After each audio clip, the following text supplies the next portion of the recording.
are you? I hope you're well. I was planning to do this video weeks ago, but you know, it's me.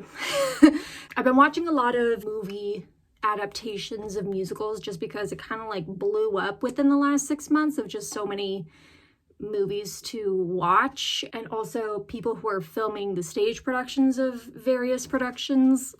What we're going to talk about today is the West Side Story remake. I'm just going to say up front, it was fabulous, awesome, blossom, fabulous, fantastic. Really convenient that I'm giving this review when it's basically no longer in theaters, but once it's available to stream, do it up. I wonder if I need more light. If this is too much of a lighting change, I'm very sorry. Anyways, I want to give my thoughts. I want to give my 2 cents on the movie, what I liked about it, what I thought were choices. I'm just gonna say up front that there are probably going to be a lot of spoilers. I don't really think there are spoilers, really. To each their own. Watch at your own risk. If you guys want a more in-depth video about West Side Story, let me know down in the comments, because I will totally do that for you. Okay, so West Side Story. Originally, it was created in 1957 with the dream team of all dream teams. You got Leonard Bernstein on the music. You got the newcomer Stephen Sondheim on the lyrics. Arthur Lawrence writing the book. And then Jerome Robbins directing and choreographing. It's just chef's kiss all the way. Next, we have the film adaptation, which Jerome Robbins did the majority of directing before he got fired. I personally think that this was basically like a carbon copy of what was on stage being brought onto film. That's my personal opinion. Some people are saying that the new remake is more closer to the book, and I'm like, no. That one was a huge hit. I believe it got 11 Oscar nominations, which is nice because the original Broadway production didn't really get that much. It kind of got, you know, a little bit pushed to the wayside. And then in terms of future productions, there was a revival that was done in the 80s, but the more notable revivals are the ones in 2009, where they brought in Lin-Manuel Miranda to work with Stephen Sondheim and Arthur Lawrence on the script to add lines that are in Spanish, which is like, kudos, love that. And then the 2020 revival that unfortunately was not able to be brought back after the pandemic. It was very much a reimagined revival of the original work. I read that some people thought it was more cinematic than theatrical, and there were some other things that some people were a little bit iffy about, including the guy who played Bernardo was a choice, but I won't get into that. And now we're here with the Steven Spielberg film. Tony Kushner was hired to do the screenplay adaptation, which I think was a brilliant choice. Justin Peck did the choreography. I could probably do a video on him, but I think his work is stunning. I saw the 2018 revival of Carousel, and that whole opening number was just, wow. It was just gorgeous. Of all the things to see West Side Story for, just watch the choreography. It's stunning. And now in terms of the orchestrations, I found really interesting is that Steven Spielberg originally went to their go-to person, which is John Williams, but he actually declined and recommended instead to have composer David Newman and conductor Gustavo Dudamel. I don't know if I'm saying his last name correctly. If I mushed it up, apologies. And so that team worked on the orchestrations for the movie. My first impressions, I thought it was beautiful. Just how they used color in this, and the sets and the lighting in the costumes. It was just so vibrant, and yet it was able to still be dark and mysterious and, you know, super melancholy drama, but it was just beautiful to look at. I really loved that. I don't know if Justin Peck was able to be in charge with filming the choreography numbers. It definitely reminded me of how Busby Berkeley filmed his dance numbers, you know, in the MGM, Judy Garland, Ricky Moody movies. The way that they were able to film the dance numbers was just impeccable. So in terms of comparing this movie with the 1961 adaptation, there are a lot of good changes in between the two. First off, no one is dubbed. Love that. Love it when people can, you know, sing their freaking songs or a character that they were cast as and don't need to bring someone else on. I think if you're going to be doing a freaking musical or any sort of project where you need to sing, cast someone who can sing. I feel like that's common sense. One thing I really loved is that they brought in Spanish dialogue into the screenplay, which I think is like, duh, of course they should. But the thing that I really love the most is that there are no subtitles, which I think makes the whole experience just so not only just different, but it makes you more of an active listener, and it makes the whole experience of the movie itself completely different to everyone and anyone who sees the movie. Unfortunately, I only know some basic Spanish, so I didn't know a lot of what they were saying when they were speaking Spanish. It was also a nice reminder for all of us white people to learn some basic ass Spanish. It's like, it's about time. Come on. I'm at fault of this too. So, let's download Duolingo and get on that, okay? I think it was a very good way to elevate the story. A+ on adding Spanish dialogue to the screenplay.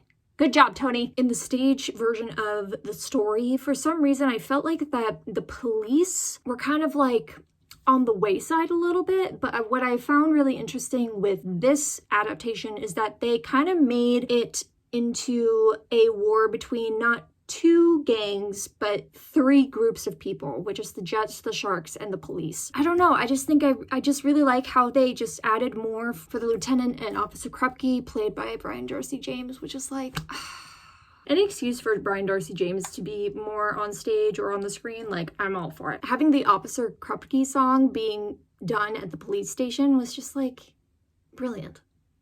I'm just so happy with this adaptation. It's just so beautiful. All right, y'all, say it with me. We love seeing a transgender, non-binary performer play anybody's. They could have so easily just did the whole tomboy thing. For some reason, I thought Maddie, the girl from Dance Moms, was playing anybody's.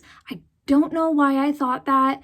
Maybe that was from like rumors or something. I was terribly wrong, and I am so happy that it wasn't her. It just added one more element to the storyline. I just feel like everything in this adaptation was just so emphasized. There was this wonderful quote that I found from a Variety article, I think. The script by Tony Kushner illuminates the racism, harm of gentrification, and the frustration felt by people on the fringes of a post-war society that doesn't value them because they don't fit into the American dream narrative.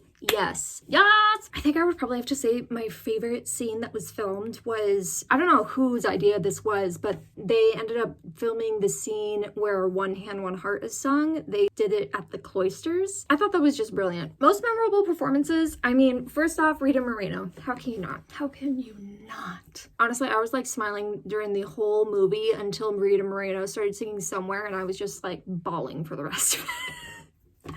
It was just so beautiful. Oh, so beautiful, so simple, so honest. Just, God dang it, Rita Moreno. We're not worthy. We are not worthy of Rita Moreno. That's what I'm grateful for today. I'm grateful for Rita Moreno. I loved the people who played anybody's. Riff and Bernardo. They were great. Rachel Zegler was stunning as Maria, just absolutely beautiful. And Ariana DeBose. I feel like that if you're going to do West Side Story, you need to have a really good Anita, or else the show is just bleh. You know, you had Cheetah Rivera in the original, Rita Moreno in the movie, you had Karen Olivio in the 2009 revival, and now you have Ariana DeBose. So in terms of things that I found a little bit interesting, I really loved the lighting in the majority of the film, but there were some moments where the light was just like at an angle where it would get in the way of the actors' faces, and sometimes the light would just be showing so bright in the back that it kind of like felt like I was being blinded a couple of times. That was just super minute and super picky, but I actually really liked how they used light as kind of like a minor character in this story. It was very interesting. The fact that they made the gun more prevalent in this adaptation, I thought was, I don't know how to explain it. I think it was smart. I don't know. For some reason, I thought that maybe that didn't really need to be amplified. I don't know if it's because they wanted to give Tony the song Cool or something, but I kind of wish that they used Cool the way that it was supposed to be used. But you know what? To each his own. It's all good. Basically, the main things that I had a little bit of like moments were just the additions of backstories. They did like a huge facelift with Tony's character, saying that he almost killed someone and then he went to jail for a year and now he's back on probation and all this stuff.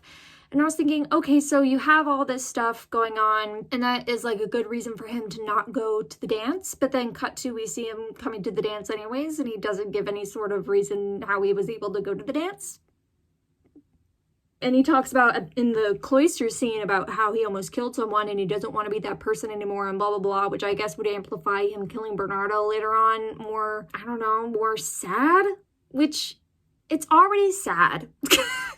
Maria's love interest kills her brother in a fit of rage. Like, that's fucking sad. It's already sad. You don't need to amplify being like, oh no, Tony said that he wants to be a good person and now he stabbed Maria's brother and y'all, sometimes some things just don't need to be changed. If it ain't broke, don't fix it. Like, how did Tony get to the dance? I just want to know. I can't help but giggle when I look at my notes because it's basically me just bashing the guy who played Tony. He literally reminded me, like, he had the face of Marlon Brando but the voice of a young Frank Sinatra, and I was like, huh, that's cool. I dig that. I thought he was, as a whole, good. I was starting to feel a little bit disconnected with his character after him meeting Maria, just because, well, first off, how they filmed Maria, I did not like at all. It literally made me feel like they were in a film studio and just turning on all these fucking lights that wouldn't be there in the first place on a street in New York. It doesn't make sense. I just found it so boring. It was just, oi, oi, oi, oi. You know, I thought he was good. I just like Richard Beymer's performance better. Like, how can you not? He's so cute. Suffice to say, with all that aside, I just found it so funny that this movie is so good, but they rushed the ending like crazy. It was, especially Maria's final monologue with the gun, it was just so odd, and I didn't understand why it was rushed and why Spielberg was okay with that, if that makes sense. I just felt like Rachel could have taken so much more time with that monologue. Okay, my dad is outside, so I need to finish this up. Ending is rushed, and also, give Maria the freaking red dress. You gave her a blue dress, Steven. Why did you give her a blue dress? She should have a red dress because that's what she wanted. She said, can we at least dye the white dress red? And they don't. And then give her a red dress, dang it. Natalie got one. Give Rachel one. Final thoughts. I highly recommend this. Please, please, please go and check it out once it's available on streaming or rental or whatever we call it. DVD, if you still do that. I still do that. But I also would say, like, you know, I'm kind of done seeing adaptations of this production done by white men. Can we, like, please, like, maybe have a woman direct it, and, you know, have, like, a Latino Puerto Rican creative team. That was one thing that I saw in terms of, like, a lot of, not backlash, but criticism, is that the casting was still very much an issue. I know that people were upset that Rachel was Colombian and not Puerto Rican, but I think that this is a step towards the right direction. We shouldn't be living in a world where the only movie adaptation of this beautiful, beautiful musical has a white woman playing a Puerto Rican girl. Love you, Natalie Wood, but gotta push that to the wayside. Highly recommend it.